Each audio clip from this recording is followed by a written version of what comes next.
Assalamualaikum warahmatullahi wabarakatuh. My name is Muhammad Amir Shafiq bin Abdul Rashid from RSR 2414A. Today I would like to talk about managing equipment. So if we want to enjoy in participating in sport and recreational activities, it will depend on quality, quantity and variety equipment. So in managing equipment, there are 4 steps. The first one is how to purchase equipment, how to store equipment, how to distribute equipment, and how to repair equipment. First, we will talk about purchasing equipment. So as a manager, we need to check the inventory if their product needs to replace or need to repair. If we want to repair, it will save the cost and it will be cost effective. Factor to consider if you want to purchase the new equipment. First, we must check the age, the condition, the quality and the quantity. Then purchasing process. There are 5 steps of purchasing process.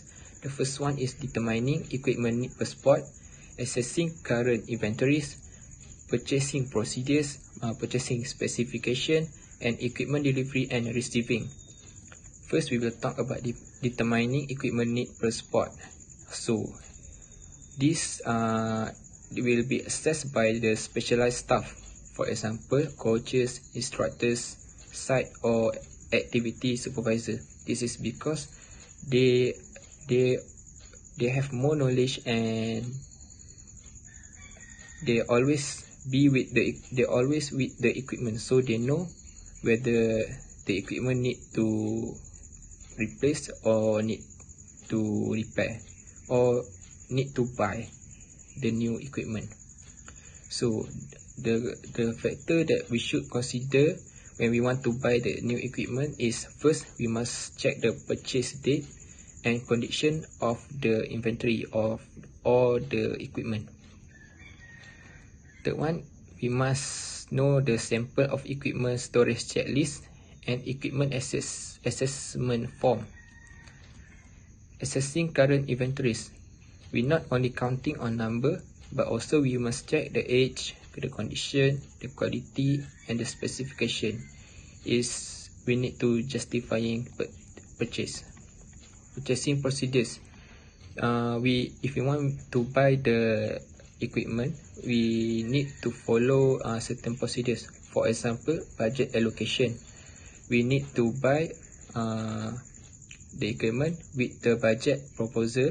We must make the budget proposal and not to exceed budget allocation, and we must need the approval for immediate payment. So we also must know about timing of equipment order. This is because if you buy the equipment from other country or other state, we must know they have a limit. They have time limit for the product to arrive at us. So purchasing specification. So if you want to buy the equipment or products, we must know the precise specification. For example, color, size, numbering system and fabric content.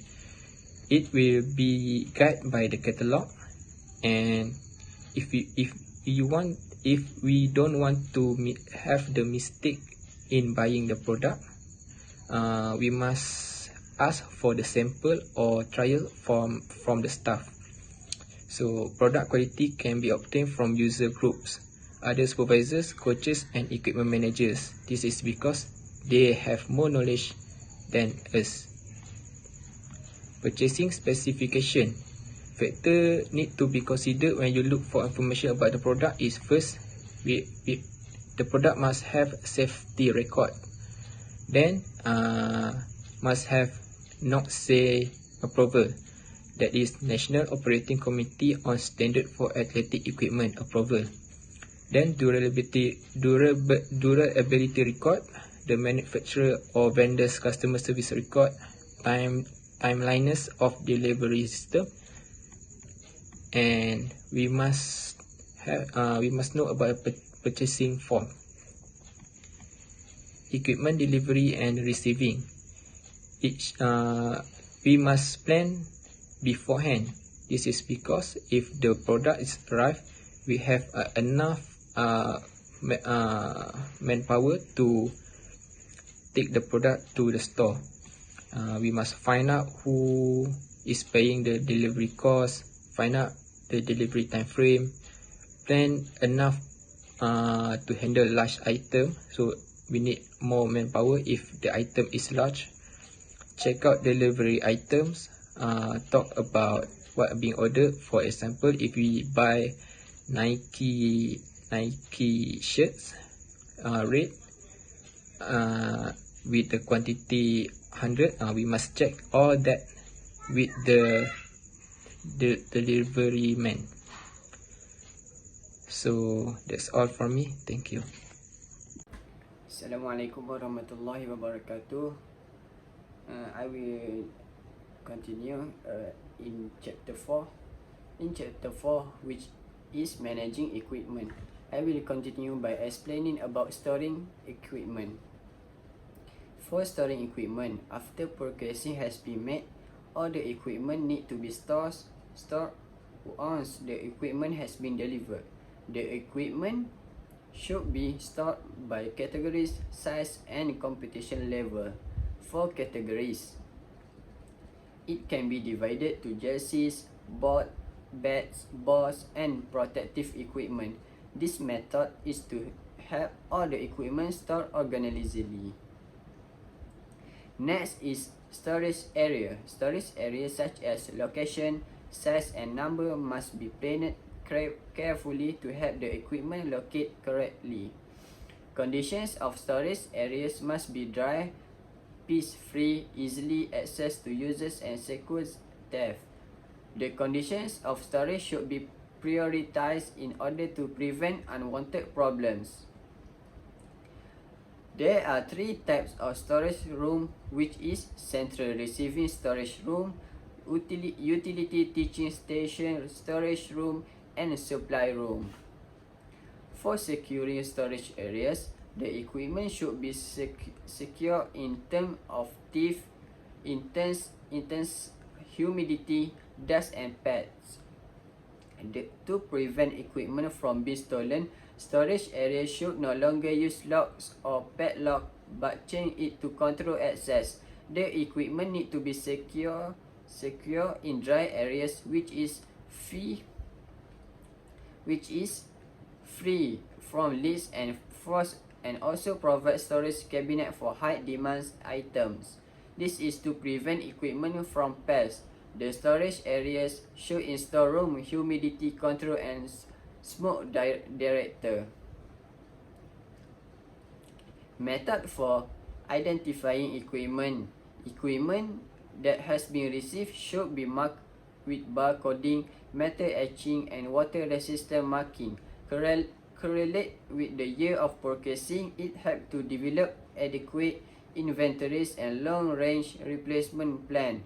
For example, protective equipments with warranty periods. For storing capital equipment is permanent or fixed equipment of a permanent in nature, which means it is expensive items. Capital equipment must take some precautions by protecting it from theft, damage, and vandalism. Next, distributing equipment. First thing first, must develop procedures related to accountability and return of equipment. Custody form can be used in these procedures. Issuance of protective equipment requires special fitting and wearing procedures. This need to be done by experienced person because it can cause negligent liability if not performed carefully. Lastly, repairing equipment. This can operate in tight budget condition or to maintain as cost-effectiveness operation. First must determine cost-effectiveness by comparing life expectancy of a repaired item to that of a new purchase with warranty. That's all for my explanation. Thank you.